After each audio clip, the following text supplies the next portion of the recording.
Hello, welcome to another video. So today we are having another unboxing, and this time we are looking at the GPR exhaust for the Voge DS800X Rally.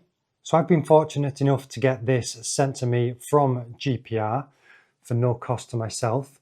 So full disclosure, I didn't pay for this item, but that won't stop me saying what I think about it and give it an honest review whilst we unbox it, have a look at the fittings and get it fitted to the bike.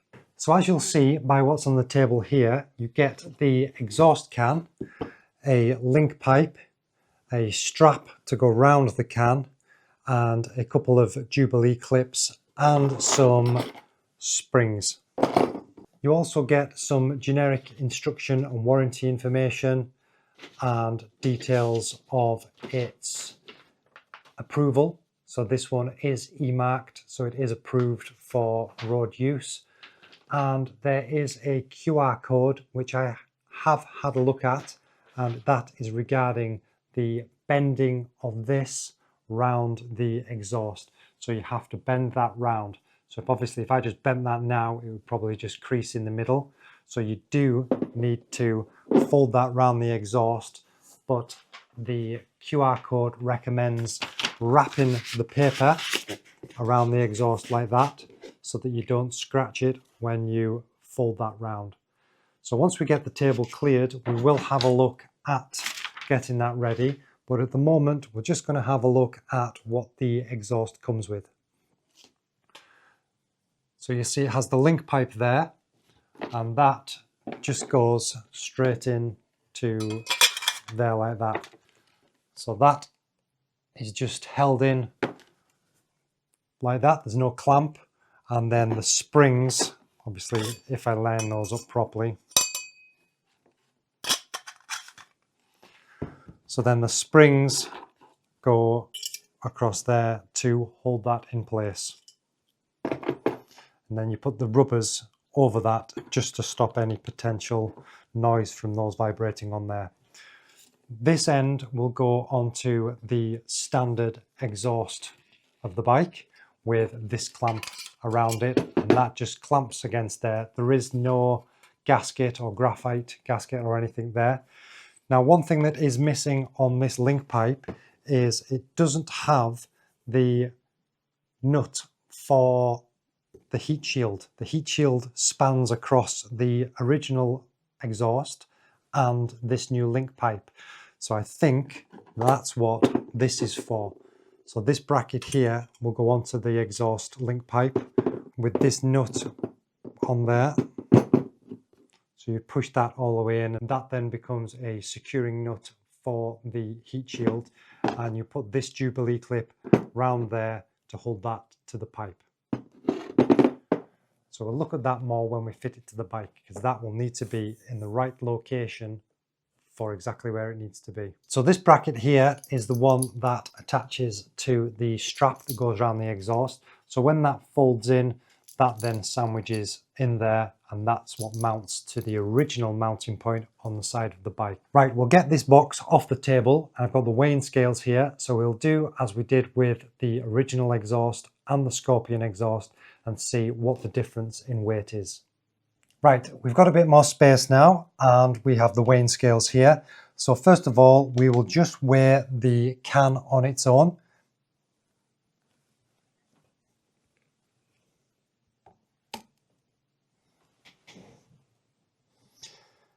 Now that comes in at 2.418 kilograms. So the GPR website says it's 1.75 kilos, and it's actually nearly 2.42 kilos. And that doesn't include the link pipe and things. So we'll try and add the link pipe.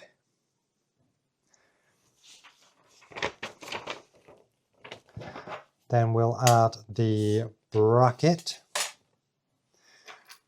And we'll just keep stacking all this up till we get the full weight of everything on the scales.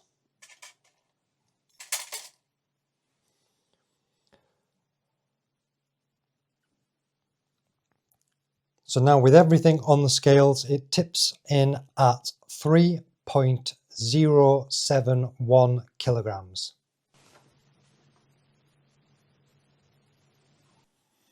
Right, so we can take all this off the scales now and we can compare that with the original exhaust and also the Scorpion, which we've weighed in a previous video.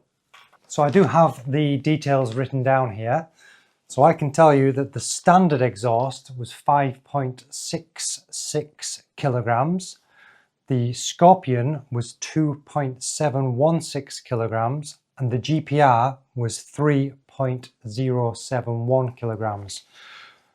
So you are saving 2.59 kilograms between the stock exhaust and the GPR, but the GPR is 0.355 kilograms heavier than the Scorpion.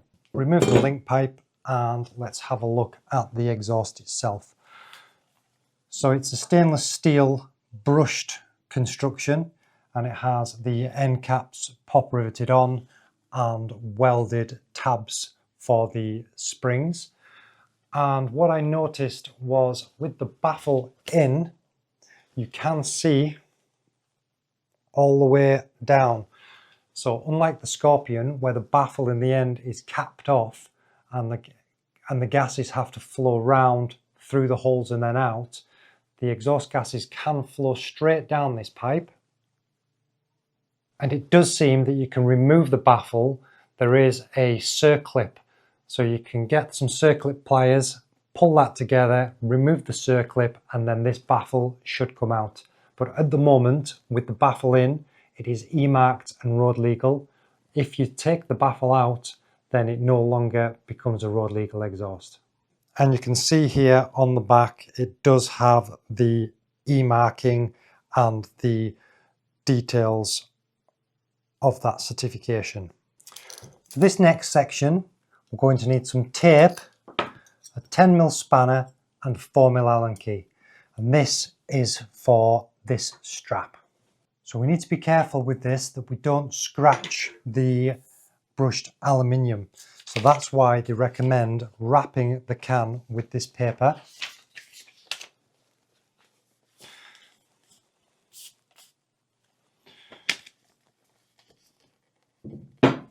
So wrap the exhaust can like that, and then we can hold this in place with a piece of tape.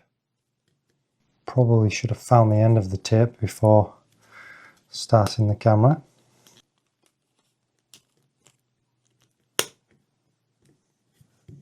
So now with that wrapped like that, we then need to sit this on there, getting that in the middle, and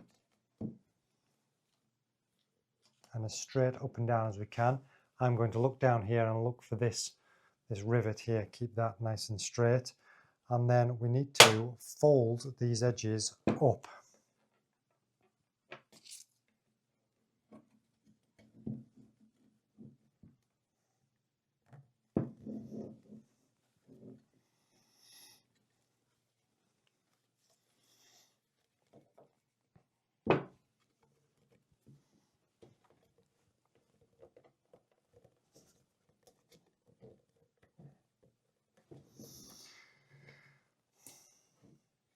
We get those to somewhere like that.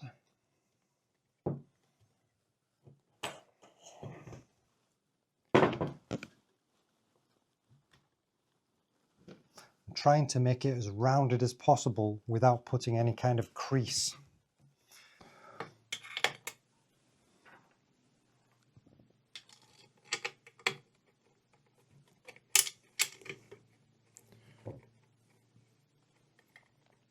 So that doesn't fit through there very easily. So as you'll see, they don't actually fit through the holes. They're not a easy fit, so you need to wind them through to actually get that to go through those holes. It's almost like the hole isn't quite big enough and you need to thread it, turn it through. Unfortunately, that is going to take the threads off. Well, that's not so good, is it? So the screws do go through the plate there, but they really struggle to go through these holes here. Right, I'm back and I've got a block of wood, some drill bits and a drill. What could possibly go wrong? So, as suspected, the hole through there is bigger than 6mm for these 6mm screws to go through. Now, the holes in the strap are only 5.5mm, hence why the 6mm screws wouldn't go through.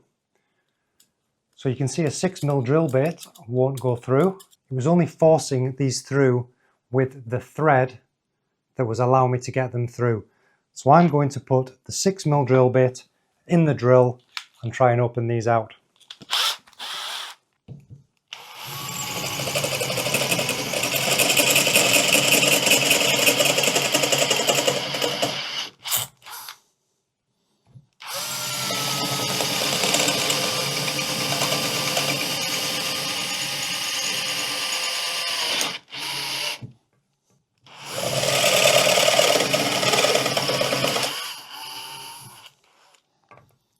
Three done, 3 to go. Right, now we should be able to fit the 6mm screws through. Now we can. But whether I got this exhaust free or not, I can't hide that information from potential customers. So think of that what you will, but I had to drill them out. Hopefully that's the last time we will need the drill or the drill bits. So I've put those to one side, and now we need to continue getting this round the exhaust and clamped into position. Because at the moment, we're not sure how far this clamp needs to go up or down the exhaust. So the instructions recommend clamping it up like this, fitting it to the bike, and then releasing this and sliding it to the right position and then marking with a bit of tape, then removing it, take this tape and this A4 sheet of paper out, then clamping it back up one last final time. It's not followed a perfect arc around the exhaust. I can still see gaps where it's not pushed fully in, but I'm going to do as it says, put this bracket in there. Now I can put these bolts through.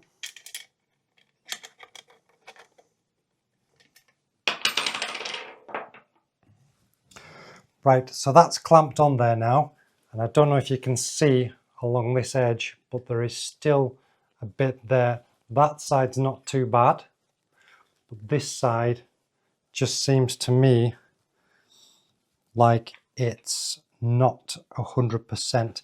Now I don't know whether or not I should be trying to flatten that out to try and make that a bit more round. Perhaps just do that with my fingers just to try and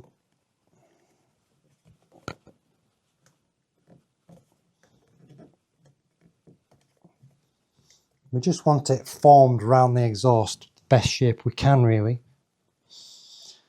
We don't want grit, soil, dirt and things going underneath there, and that's about the best I can do. It's just not as perfectly round as I'd like it. It's got a little bit of a,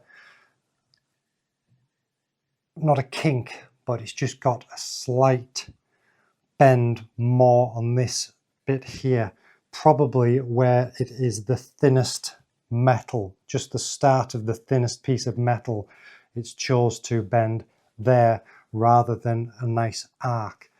But that's about as good as I'm going to get, and that is now ready to fit onto the bike. And that's all we can do inside, really. We now need to get the bike out, get this alongside the bike, and then find where we need to move this bracket up or down to be in the right position for mounting, then take the tape and the paper off and get it mounted for the one last final time.